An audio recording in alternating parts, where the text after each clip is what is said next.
Assalamualaikum warahmatullahi wabarakatuh. Perkenalkan, nama saya Farhana Disa dengan NIM 220901602014 dari kelas akuntansi terapan B.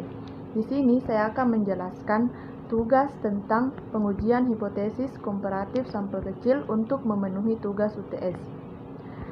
Kadang-kadang seorang peneliti melakukan pengujian tentang K variabel yang berskala interval dan berdistribusi normal, tetapi ukuran sampelnya kecil, yaitu kurang dari 30. Dalam hal ini, statistik uji Z tidak dapat digunakan karena deviasi standar populasi tidak diketahui dan tidak diestimasi secara akurat, hanya berdasarkan sedikit pengamatan. Dalam kasus ini, distribusi T dapat digunakan. Kemudian ada bagian A, yaitu karakteristik distribusi T. Dalam beberapa hal, distribusi T sama dengan distribusi Z, tetapi sangat berbeda dalam beberapa hal lainnya. Karakteristik utama distribusi T adalah: 1. Merupakan distribusi kontinu, sama seperti distribusi Z. 2. Berbentuk lonceng dan simetris, sama seperti distribusi Z. 3. Hanya ada satu distribusi normal standar Z, tetapi terdapat suatu keluarga distribusi T setiap kali ukuran sampel berubah. Peneliti harus membuat distribusi T yang baru. Dan yang keempat yaitu distribusi T lebih menyebar dari pusat atau jadi lebih datar daripada distribusi Z. Kemudian itu ada bagian B, pengujian hipotesis min satu populasi. Distribusi T digunakan untuk menguji hipotesis tentang min populasi jika deviasi standar populasi tidak diketahui dan ukuran sampelnya kecil. Untuk melakukan pengujian hipotesis, peneliti tetap min menggunakan prosedur 5 langkah atau akan dibahas pada bab 5.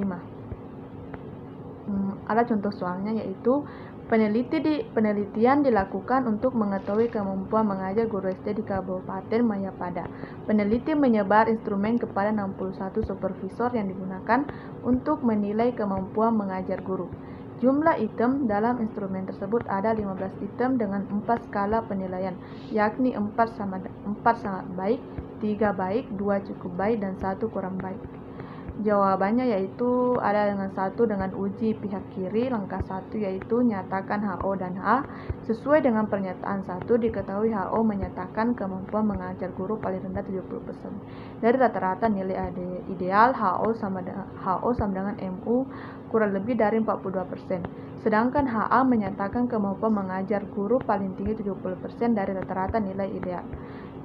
Langkah kedua yaitu tentukan taraf signifikansinya, dipilih 0,05. Kemudian langkah ketiga yaitu statistik ujian digunakan adalah dengan menggunakan uji T. Langkah keempat yaitu aturan pengambilan keputusan. Langkah kelima yaitu menentukan keputusan statistik. Kemudian ada jawaban dengan pihak uji kanan. Yang pertama yaitu nyatakan HO dan HA sesuai dengan pernyataan 2. Diketahui HO menyatakan kemampuan mengajar guru paling tinggi 70% dari rata-rata nilai ideal. HO sama dengan MU kurang lebih dari 42%. Sedangkan HA menyatakan kemampuan mengajar guru paling rendah 70% dari rata-rata nilai ideal. Kemudian yang langkah kedua yaitu tentukan taraf signifikan, dipilih 0,05. Kemudian langkah ketiga yaitu statistik ujian digunakan adalah dengan menggunakan uji T. Sudah diketahui bahwa koefisien T sama dengan 4. Langkah keempat yaitu aturan pengambilan keputusan. Langkah kelima adalah menentukan keputusan statistik.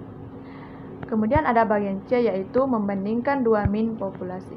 Yang pertama ada setiap populasi berdistribusi normal. Yang kedua, deviasi standar populasi sama tetapi tidak diketahui. Yang ketiga, kedua sampel tidak berhubungan atau independen.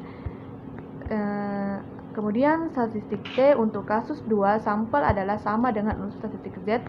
2 sampel sebagian telah diuraikan sebelumnya. Tambahan perhitungan yang diperlukan adalah deviasi standar.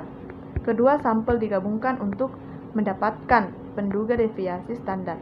Uji ini digunakan untuk sampel yang kurang dari 30. Kemudian yang terakhir yaitu ada bagian D, pengujian observasi B berpasangan. Peneliti dalam beberapa hal tertarik pada perbedaan pasangan.